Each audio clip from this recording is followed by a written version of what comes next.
Right, so let's have a look at the vulnerability analysis and enumeration lab. These are standard things that we might do inside a security assessment to look for vulnerabilities. What we'll do is we'll use the Napier cloud to be able to virtualize our infrastructure. Okay, so once you log in, what we'll do is we'll log out just so that you can actually see the basic login process. Okay, so this is the standard Vsphere Web Client. You can also use the other the Windows one, which doesn't need the plugin and so on. But on most systems, you should be able to log in with this one. So let's log out first, and then we'll log back in again.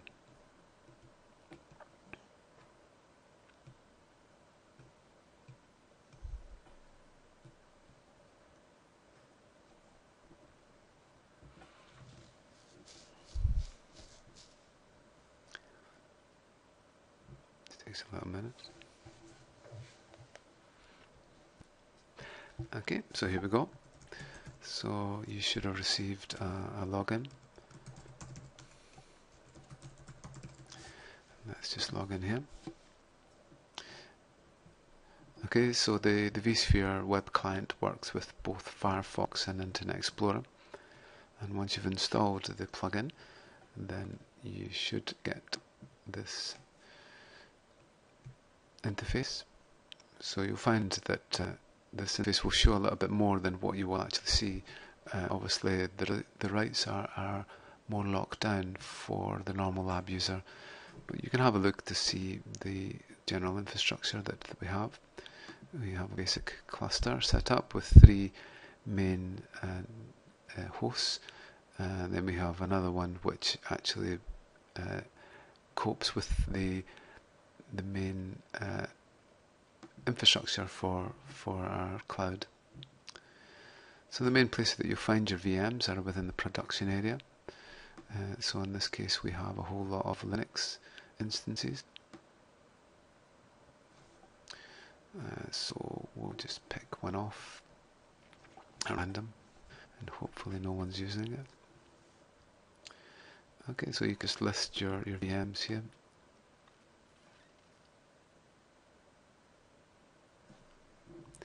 And obviously runs a little bit slower, so we're out with the Napier network, so it's got to go through the firewall. It's a little bit slower than it would be on the actual site, and we're obviously recording this, so it's a little bit slower too. So if you find you should have the right soon to be able to power on and power off your instances, but we'll just select this one. It's ready on, and we'll just run it. So we'll just let that one power up, and then we'll go back and we'll find, just see if it's powered up yet. Well, it's powered up. We just need it to connect to the console.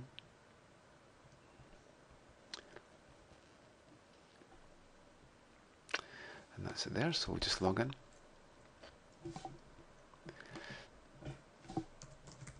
There we go, that's us in. And what we'll do is we'll go over here and we'll select a Windows 2003 server instance. So you'll find that both the instances are roughly the same for Linux and Windows, so that we can actually compare the two. So let's pick this one where it's already powered on. I don't have to power it up, so we'll just connect to this one. Hopefully our Linux instance is there. Okay, we'll just start up our terminal, and we do ifconfig. So the first thing we see is the IP address 192.168.1.14, and we look at the subnet mask, which is 255.255.0.0. This identifies that the first 2 fields of the IP address identify the network. So in this case, we will be able to see any node on the 192.168 network, and the other parts are the subnet. We cannot communicate with any other networks out with there apart from going through a router. Okay, so let's send a Control-Alt-Delete to our Windows VM, and let's log in. And you should have the password provided. Just let me try and get it right. Okay, and there's the beautiful Windows 2003 server instance. Okay, so let's have a look to see what the IP address is of this one. I mean, we can obviously change the resolution of the VM if it doesn't quite fit into the screen. In fact, let's do that.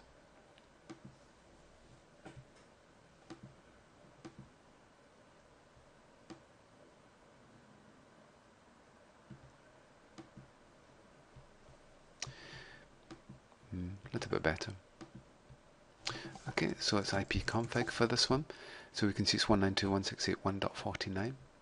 So our other one was 1.14. So what we'll do is we'll ping from here, 192.168.1.14. Okay, so that's alive, everything's great there. Go over here, ping 192.168.1.49. Okay, so we can see there's a problem pinging it, but we know it's actually alive. So obviously what's wrong here is that the firewall is probably on. So we'll just see if that's the case. And what we'll do is we'll disable the firewall and make sure that we can connect to it. Oh, and it is. Yeah, oops. Okay, so we'll just disable the firewall then. The firewall in a server instance will obviously block ping. So we'll go back again, and yes. So that's actually working now. So we can see that we can ping between the two hosts.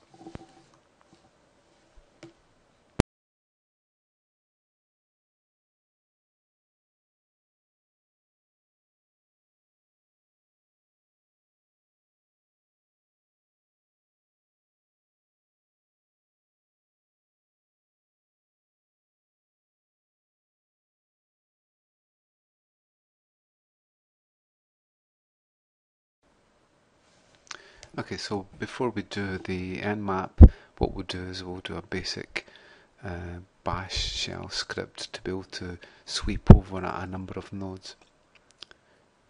Okay, so it's up to you what editor you actually use. So we'll just use Pico, and we'll create a file, shell script file, and then we just put in our command. So this will scan from this, will change the variable I from 0 to 10, and then we'll add it on here. So we'll scan 192.168.1.0 to 10.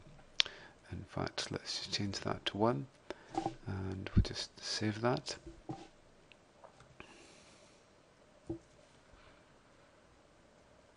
Okay, so there's this file that we have, and what we'll do is we'll just try and run that. So we obviously have to change it to be executable.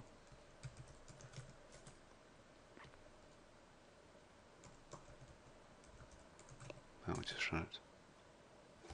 Okay, so that's sweeping over and testing all the nodes.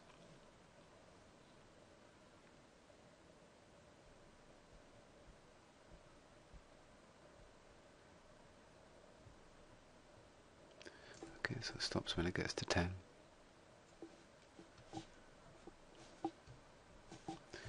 If we wanted, we could do the same again in terms of the script.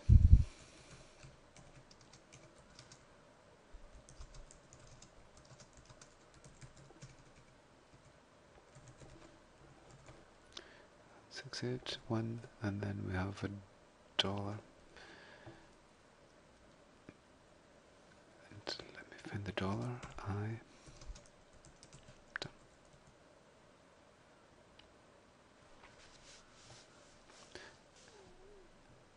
Okay, so it's really up to you what you prefer, to write a little shell script or to put the command straight in.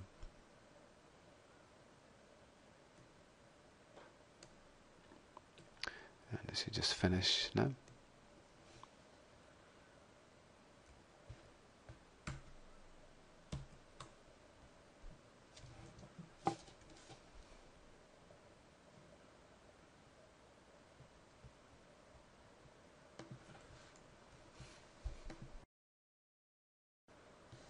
Okay, so let's look at Nmap itself.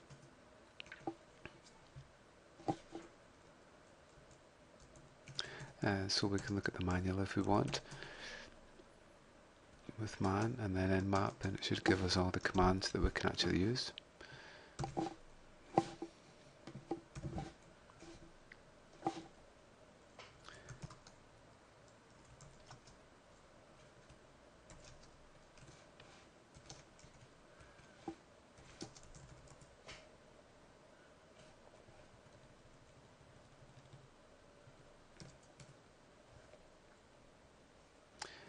Okay, so Nmap minus question mark will give us also the manual if we need to have a look at it.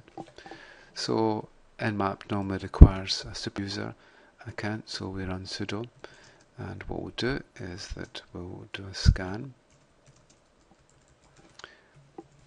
of our network. So in this case we are using the 192.168.1 subnet. We'll just scan that. So the /24 identifies that there's 24 bits, which is 8, 16, 24. So we'll scan all the .1 addresses.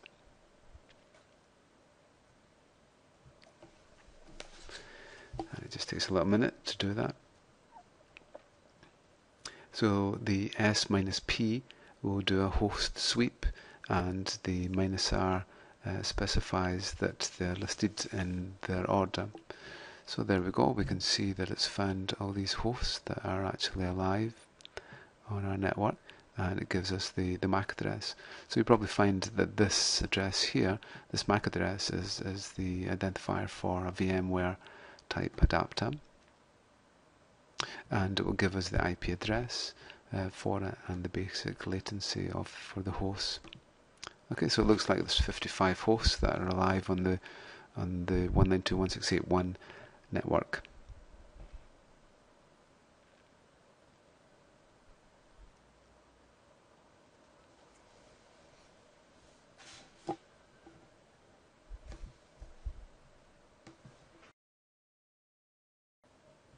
Okay, so let's have a look at running Nmap, so we can look at the manual if we want, or we can run it with as a super user. And let's have a look at the other manual with inside the program and show it one page at a time.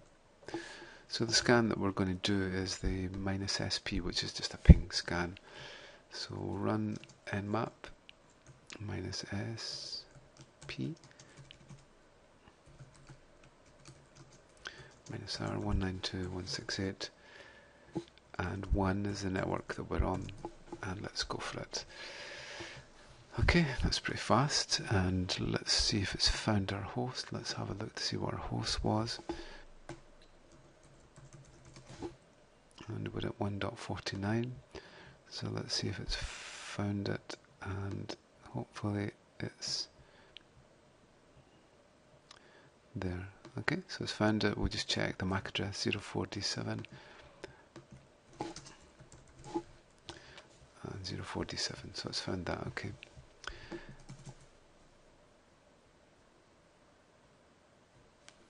So what we'll do next is we'll just run Wireshark.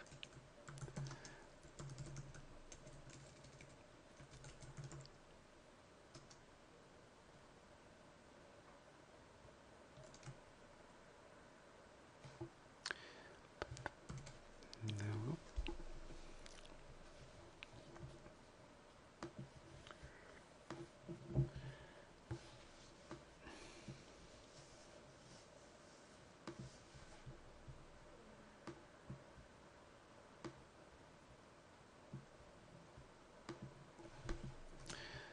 Okay, so let's run the same command again.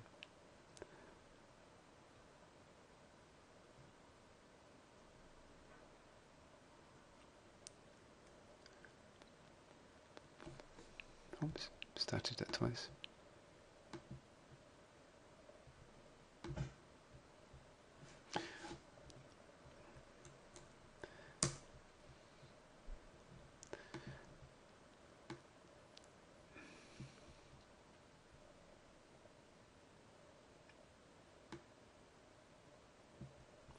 Stop it after a while,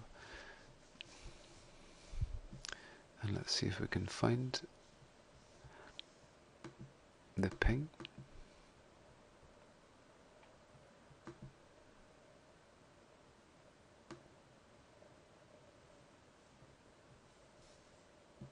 Oops.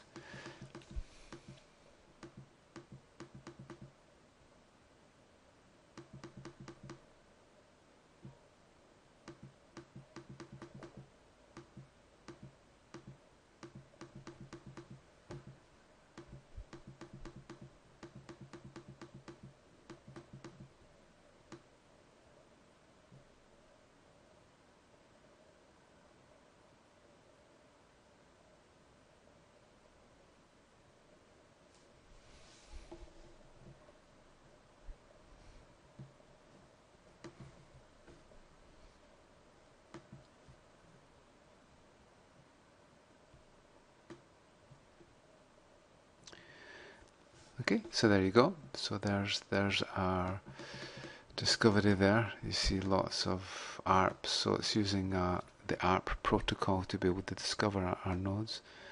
And so there they are there. So you can see this is us sending out the ARP, requesting who has this address, and then there is the reply coming back.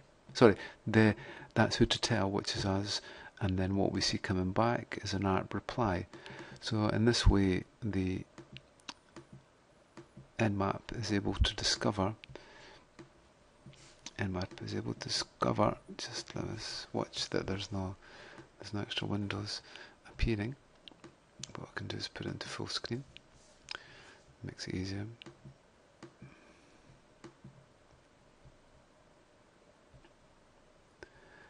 Let's just quit from here.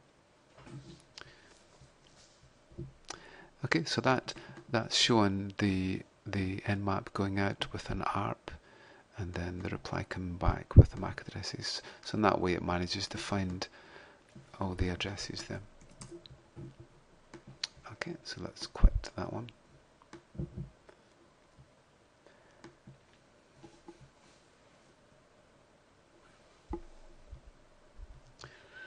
Let's go back into that mode again.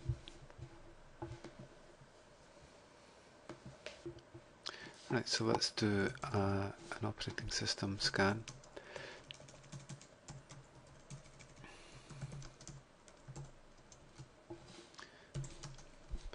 And let's look at the manual.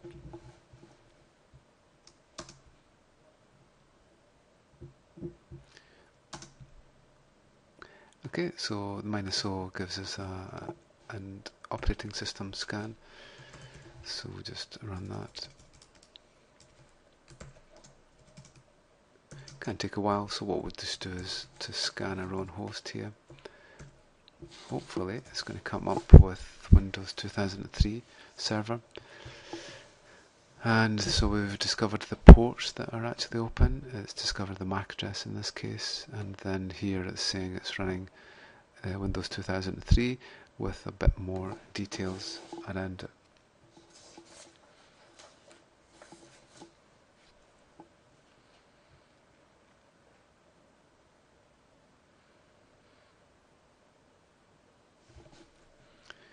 Okay, so let's run our application fingerprinting now.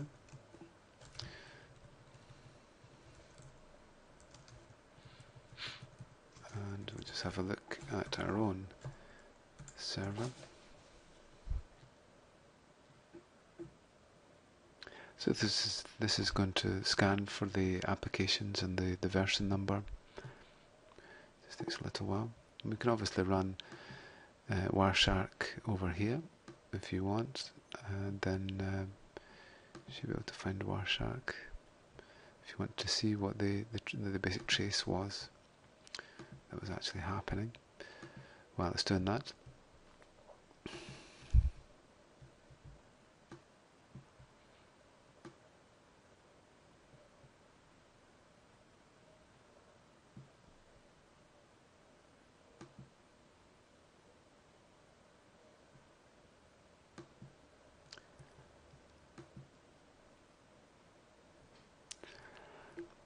Okay, so we can put our filter on and we can actually see what it's actually doing. So we can see here that 114 is scanning us with lots of ports, so it opens up lots of different types of ports and we get a communication around that, so it's still working there. So you can see here, this is what it's appearing on our host. Lots of sins, so it's trying to open up lots of ports and determine the version that we've got. Still running.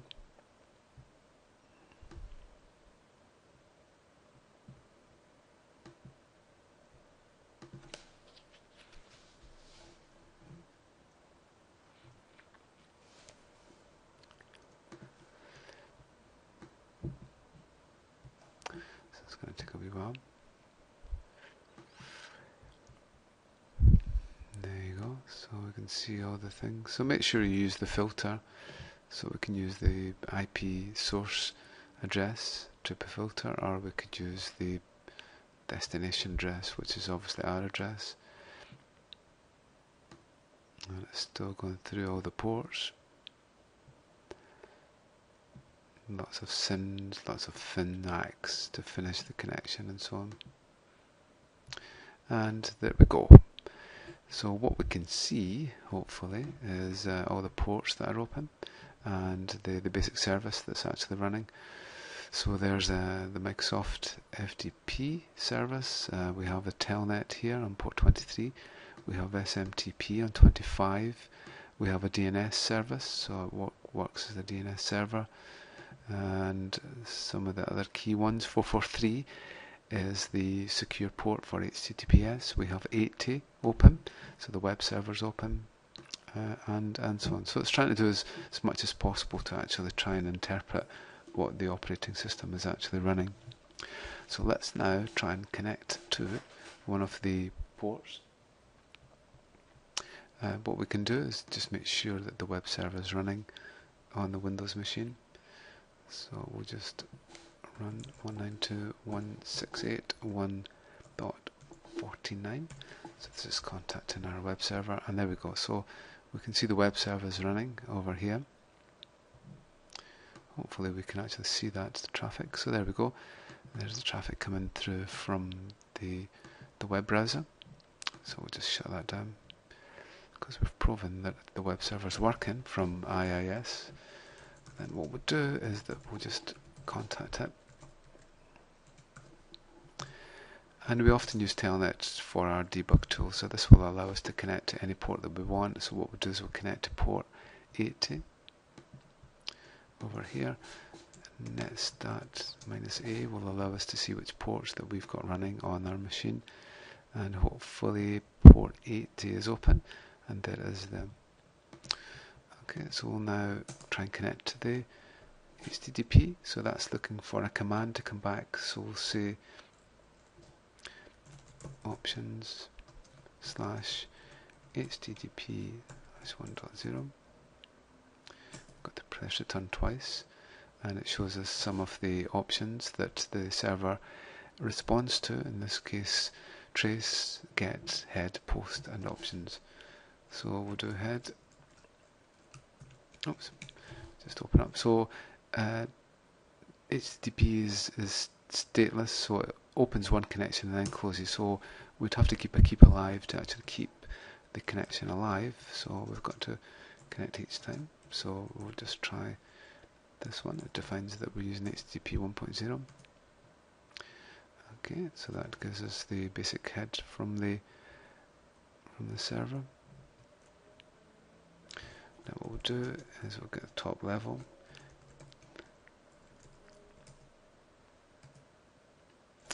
Okay, so it's given us back. You can see there's the HTML from the server. Hopefully if we go over here,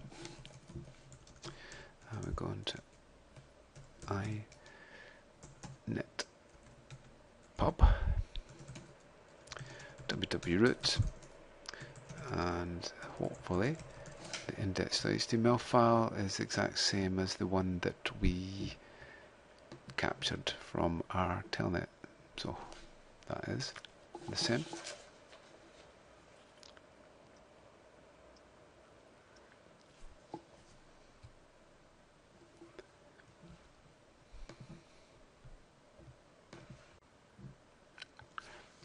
Okay, so we'll look at some WMIC which can be used for forensics purposes and also to discover some basic details.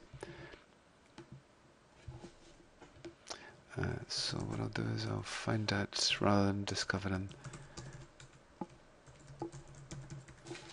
the IP addresses of the hosts, what we'll do is we'll just find out what IP address they're at, and then we'll do a WMIC on them.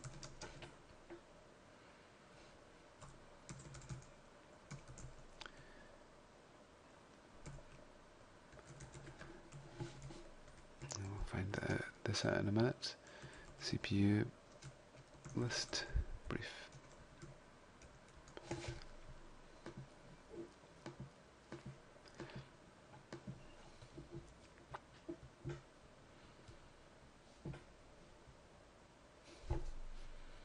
So normally you would discover the version number, but we'll just quickly find out where one of the Windows 2003 nodes is at.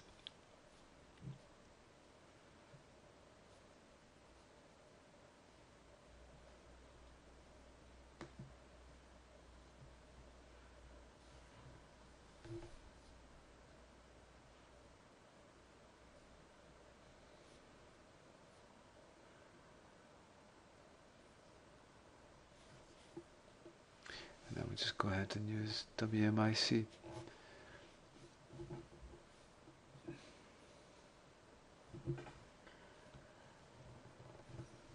So let's pick this one.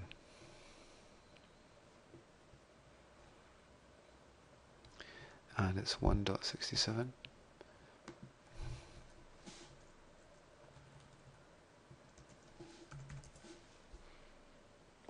Okay, so we can see here that that actually has a Xeon processor running at 2.26 gigahertz. So we'll have a look at its NIC card. And we see there it has quite a few interfaces for networks. The main one is a 1 gig network connection, and a few other ones. Look at the operating system list from the coming back.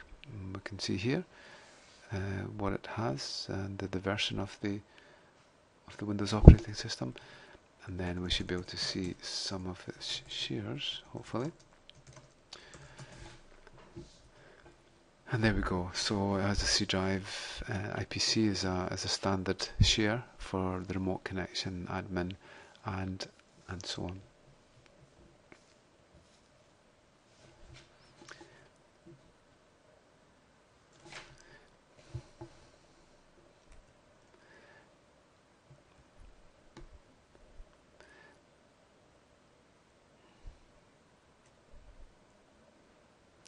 Okay, so we see there's the VMware adapter at this IP address, this MAC address 04F2. So if we went on to the actual Windows machine, hopefully we'll be able to find that.